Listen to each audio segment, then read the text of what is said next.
Chào mừng quý vị quay trở lại với phần cuối của chương trình Đồng tiền thông minh trên kênh BNC, và trong phần này mời quý vị cùng đến với những phần giao lưu của khán giả của buổi hội thảo đối với Joe Lonsdale về kinh nghiệm xây dựng doanh nghiệp thông minh.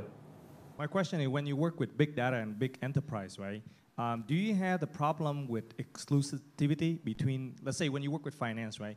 You create the data for own the bank, and then let's say, does you have one bank come say, come work with us only, don't work with our competitor, and how you deal with it, right? And how you convince that the different enterprise, they will not, they don't have the fear of their information be shared between their competitor. That's a really good question. So this is a problem that startups deal with a lot, and there's a few different answers there. First of all, sometimes yes, sometimes you do have to work with only one of them. That's when you're building enterprise companies. That's why you want allies. So one of the things I tell all my startups is your job is to create unfair advantages for yourself. So what's the most unfair advantages you can have? Well, if you're working in the financial sector, maybe one unfair advantage is maybe you convince a very famous person in finance who used to run two of the banks to be your chairman. And so now he's your chairman, and now he helps you do a deal where they're, oh, it's because he's a chairman, it's okay. So for example, if you get more allies on your side, it helps you. Because if you're just a kid, like if I walk up there when I was starting my first company, when I'm 21, 22, they're going to laugh at me, and you're not going to give me a special deal. But you're right. So the first answer is it's very hard to convince them. You need to find allies to help you do that. The second answer is you never want to be tied long term to somebody else owning the data. So this is a very hard problem, because at first you don't have any data, so you need to use their data. But what you want to do is you want to design it in such a way that you're creating workflows where people are engaging with the data and working with it. And when people use your technology, they create more data. So they enter information, they do something with the data to create more information that's proprietary to you. And so suddenly, rather than you being reliant on the bank, really the bank becomes reliant on you, because they're maybe suddenly making more money, but only because of this data that you've created using their data and using their customers. And so the first thing is, yes, you need to negotiate and you need to get allies to help you do that. But the second thing is you need a plan early on to make sure you're never reliant on them long term, because the key value in any technology company is for you to be infrastructure.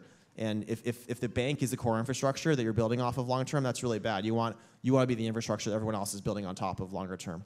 And but you're right. I mean, this is the type of question we struggle with all the time. Thank you. For Joe. And the first is, can you share with us more information about Foundation A? Like what kind of industry that Foundation A focus on, and what kind of startup companies will likely get the attention from your company? And the second is, like, although Silicon Valley is still the best choice for both investor and startup and entrepreneur, but nowadays people are moving to Asia. So what do you think about that, Jen? Why are people moving to Asia, and what do you think about Asian startup market? Is it a potential opportunity for venture capital and angel investor to spend their money on? All right. Well, thank you very much for the questions. So Formation 8 is mostly focused on what we call the smart enterprise software wave. And so we're focused, again, to come back to the theme that I mentioned a lot, is we're focused on finding companies with the network effects and platform effects. We tend to invest what we call an early growth phase for the startup land. So we want, one of the hardest things to do in Silicon Valley is to get like your 10th or your 15th really good engineer to join your company. It's not so hard. I mean, it's hard, but it's not so hard to get 3 or 4 pretty talented people. But to attract like a lot more talented people and to make them come for the right reasons, to have a company where they're coming for a lower salary and higher upside because they want to be part of that company, that's a very hard thing to do. So that's what we call building a technology culture.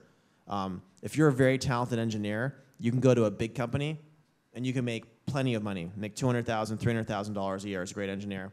And so for some people, that's a fine lifestyle and that's all they want to do. But there's some of us who are, for some reason, very maladjusted people, and we want to only build something very, very big or else crash.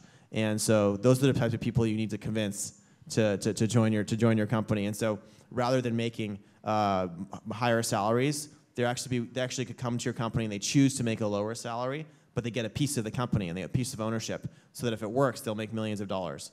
And so it's a gamble, but I think it's an exciting gamble, and I think it's actually a good risk-reward bet to make. And so the companies we look for are companies like that attracted a bunch of the very best people who are all like trying to build something big, and you want a company that's taking off and that has a smart enterprise themes. And the smart enterprise themes tend to intersect very big industries, like we were saying.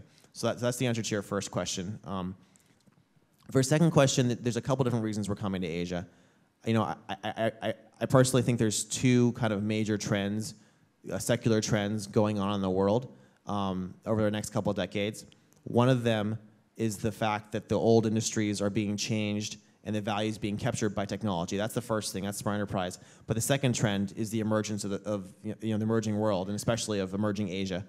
And so if you look at like global GDP over the last 10 years, you know, Europe has fallen from like 19 to like 13% of GDP, whereas emerging Asia has gone from 15 to 27%. And so you see, and I think that's going to continue. So I think when you're an investor and when you're building things, you want to be tied to the trends. You want the trends in your favor. And so I think those are the two trends you want to bet on, is changing big industries with technology and emerging Asia. And then what do I find interesting in Asia? Most of our time in Asia right now is seeing Asia as a market, to be honest. So for me, the most important thing for Asia is that we partner with the big companies in Japan, Korea, China, and we help our companies access these markets and grow quickly and build subsidiaries and stuff. In terms of the technology scene here, we're very interested to start doing more with that. Right now, the consumer wave still matters a lot more in Asia because there's not enough data yet, and at least in most countries, there's not enough private ownership of the big industries yet to do enough smart enterprise.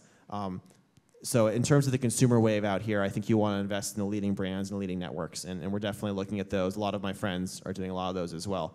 But we're very excited to get to know the technology scene better here so that as it starts to mature, we can start doing more enterprise things as well. Thanks, Joe. Hi, just a quick question. In terms of both the consumer wave and the smart enterprise wave, I think that in Vietnam, I mean, I'm in a mobile payments company right now, and so what I'm interested to hear is not so much in the consumer, but more in the smart enterprise wave. We talked about infrastructure, and so what do you think that maybe are the things that you've seen from the limited perspective that you had while you're here, that these are the things that Vietnam needs to get right to be able to make either that leapfrog or that transition? So like in the context of consumer, what we deal with is that there's no credit bureaus, so banks can't issue credit, so it makes it difficult for credit to be dispersed. So kind of as an analogy to that there's a lacking of a credit bureau, what do you see in terms of smart enterprise? It's things that Vietnam needs to get right in the next 3 to 5 years. Sure, and and again, the caveat, I am still a bit of an amateur on the scene here. Yeah, I agree, payments is a huge part. Getting that right, getting financial data around credit. I think more transparency in the big industries in general would be very helpful. I think more transparency around government is going to be critical for a lot of reasons, but then also around finance and banking. My understanding of the banking system is that there's a lot of stuff going on that is a little bit sketchy and things that might not be solvent, and people don't really want transparency because it's against their interests.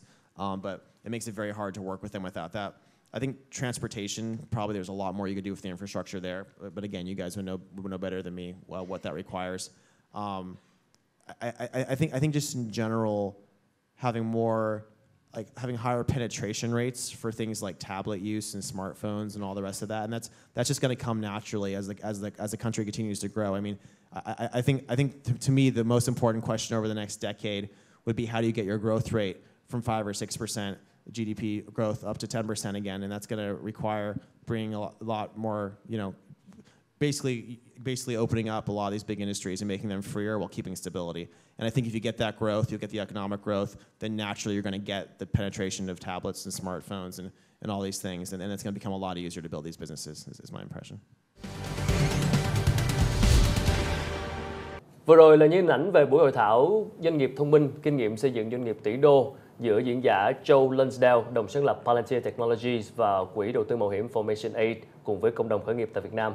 Quý vị có thể xem lại chương trình trên trang web đồng tiền thông minh fbnc.com hoặc là facebook.com/đồng tiền thông minh, cũng như có thể truy cập vào trang web của 5design.com, một công ty chuyên cung cấp các giải pháp tư vấn và ươm tạo các doanh nghiệp khởi nghiệp tại Việt Nam. Xin thân ái chào tạm biệt và hẹn gặp lại quý vị trong những chương trình kỳ sau.